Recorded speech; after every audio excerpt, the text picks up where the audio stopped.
I'm back. Find out why on today's episode of the 5 Squad podcast.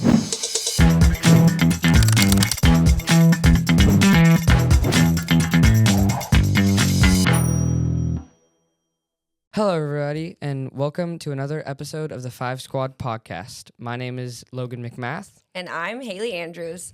I'm really glad to see you here today, Logan, again. Yeah, You're back. I am. Well, this is weird, right? We're on opposite sides. Usually I'm over there and Evan's over here, but we're flip-flopped. Yeah,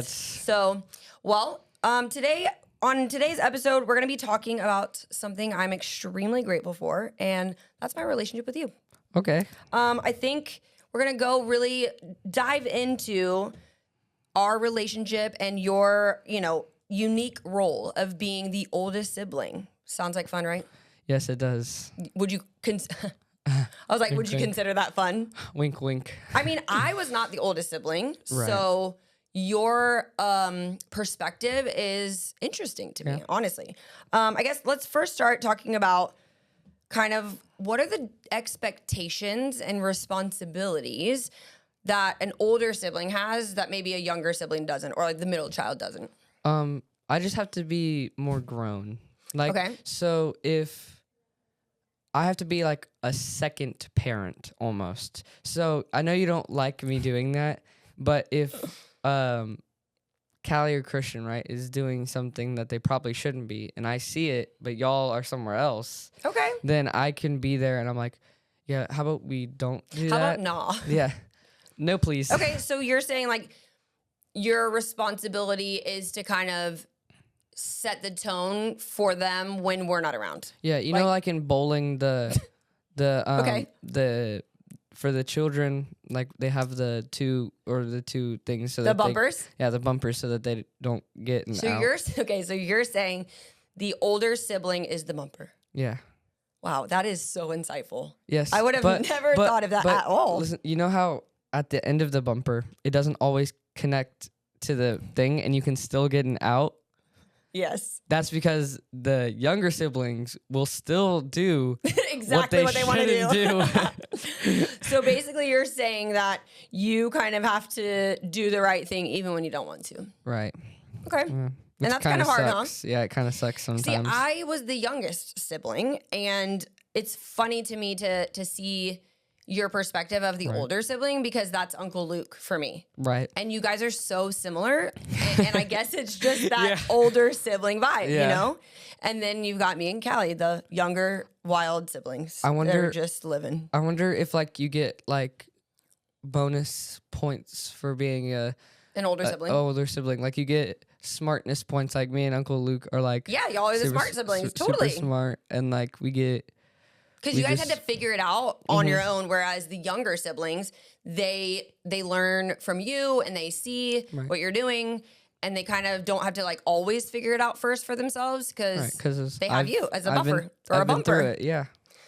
All right, so the next kind of point I wanted to talk about is, the emotional connection, I guess, between the oldest sibling, so you and me. I know our relationship is, at least for me, something I talk so much about with anybody and everybody. It's something I'm super grateful for and proud of. So what do you think our relationship is like, and what's the most important part of it? And then you can kind of talk about how it's changed as you've matured. As a kid, I think our emotional relationship was just like us being together, right? Yeah. Like we go on the dates, as you call them. We get sushi and stuff like that, and food. Love food. Yeah. But as I've matured, that's like his favorite word, you guys. He really thinks he's so mature right now. I love the word matured. Almost as much as he loves the word amazing. I am the amazing, like, fiend. You are amazing. So keep going. So as you've matured. As I've matured, it's been more about, so, like, it's hard to put it into words, isn't it? Explaining what I'm going through, and then you being like, oh, yeah, I went through that too. So so that's okay with you? Connection. Connection. Yeah. Just actual connection, not like just being together. I love you too. Yeah. Not just like being out and about and being like that's my mom, but we actually have a bond and a connection. Like you look forward to sharing communicating moments, and stuff. Sharing moments with you. Like sharing moments that I've been through. I think it's really funny that you say that because I talk about our relationship really often, especially at work and at Bible study too. I always tell him, he comes home from school and he's this big, tall lug and he just takes his shoes off and lops up in my bed and just lays there and just starts talking about anything and everything. And it actually happened the other day. And I think it was like an hour and a half till we realized like, shoot, we might need to go. I might need to go to bed or whatever. Yeah. After youth night. Right. Oh, it's usually, after youth night. So, but you do know that those date nights actually started when you were 4 years old. And it was because I wanted to make sure that since the twins were born, that you didn't ever not feel special. And so it started on the nights that they would go with RJ and them. They're and Tuesdays. Tuesdays, I think. It was Tuesdays, yeah. Okay, so I would take you on some kind of date anywhere you picked. And so, I've continued that kind of tradition. I was just about to say that. Yeah. Stole the words right out of my mouth. I know, I feel like I'm talking to myself. So, what do you think about building trust and communication? Like, obviously, you were talking earlier about, how as you mature, like our communication gets deeper and deeper. So what do you think kind of fuels that, and how can we push that forward for the future? Like, how can we continue to maintain that bond? So the reason that I communicate with you so often, right, is because I know that you're like a rock, almost like you've been through all of the rain and all of the weathering and erosion and deposition. Shout out my science teacher. Cap science kid right here. And so when I it's really hard to put into words. So I come to talk to you because I know that you have been through the moments that I've been through, right? So it feels good to have somebody that can be like, wow. I've done that. First of all, this is like the 5th time I got emotional on the podcast, but that one really, that one got to me. The reason that I think, Logan, is surprising for me to hear is a lot of times, you and Evan were talking about like how you're kind of different than your peers. Mm-hmm. And, when I was a kid, or kids maybe your age, they're always like, you don't understand. That's kind of one of the mentalities that I feel like kids seem to think their parents don't understand. But they do completely. That's the thing. And that's what I'm saying. Why. Like, that's why they feel like they're not understood. I feel so blessed to hear you say that because it's not easy, to know that what you're going through, I've been through, but at least you know that where you're going, I've already been there. So you have like a person that's already there. So you can keep going. You can trust that it's going to be okay. And I can get like advice or I can tell you when that's not a good idea. When I should go right instead of left. Yeah. And you know what? Like, again, I didn't have this relationship until I was much, much older with my mom. And anytime she would say go right, I would just go left because I like to fight with her, right? Yeah. And our relationship just is different, So how do you think we can empower each other to keep growing? Because, you've been with me you've been with me as I've grown up. I had you when I was 20, and you've really got to grow through life with me. So how can we really keep encouraging each other to grow?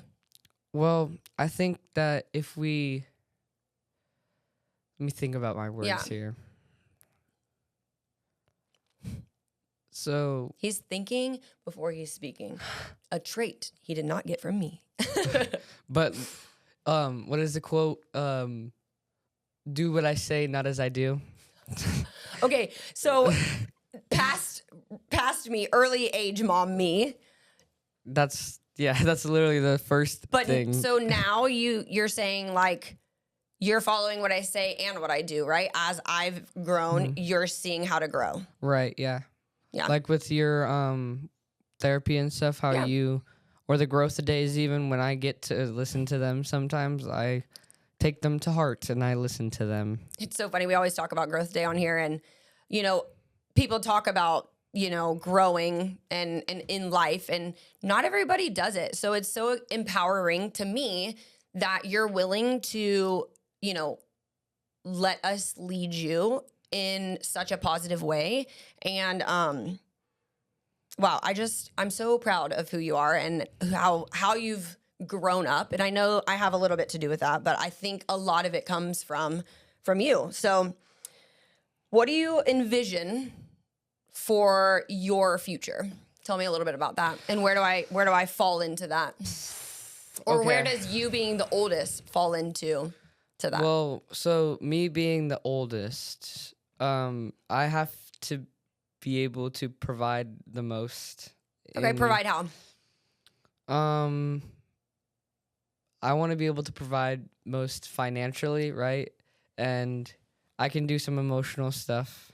Oh yeah, if I need to. Okay. But Christian can do that if he wants to. I wholeheartedly agree with that statement. So, are you saying like as we grow, you're saying you want to be able to take care of your family? I want to be the provider almost. So for your family and for ours, in a sense? Mm-hmm. I want to be able to have enough money to do that. Be financially independent enough to do that. Wow. What are you going to buy with your money? I'll probably reinvest it. If I can make enough money to buy something that I want, then I can just reinvest it into That's true. the same thing until it becomes dead and I can't do that anymore. So as we start, wrapping up this episode, I guess I wanted to say, or I want you to say, like, what do you think is, one, the hardest thing about being the oldest sibling, and two, the best thing about your relationship with me? It's a two-parter. Okay. The hardest thing about being the oldest child, and you can definitely guess this, is handling most of the responsibilities. I knew it. You mean you having to do more chores than them? Right. Fair. A close second is just having the expectations from us. Just having to be on top of the bar all the time. I kind of feel like that as a mom too. Mm-hmm. I always have to be keeping everybody in line. And sometimes I wish I didn't have to. Yeah. In the bumpers. Yeah, you're right. So what do you think is, to you, the most important part of a mother-son relationship? I think the most important part is communication, by far. No matter what, if you don't communicate, then there's no relationship at all. So. And when I tell you, I did not know you were going to say that, but what a perfect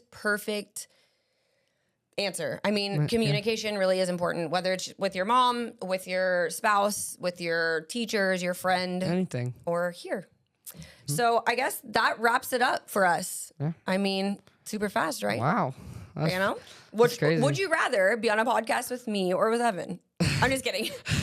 All right, so don't hit me with the surprise right there. I know, right? All right, so we are going to leave you the same way we always do, and that is, remember that every day is a new chance to get it right. Keep pushing forward and stay inspired. See you next time, guys.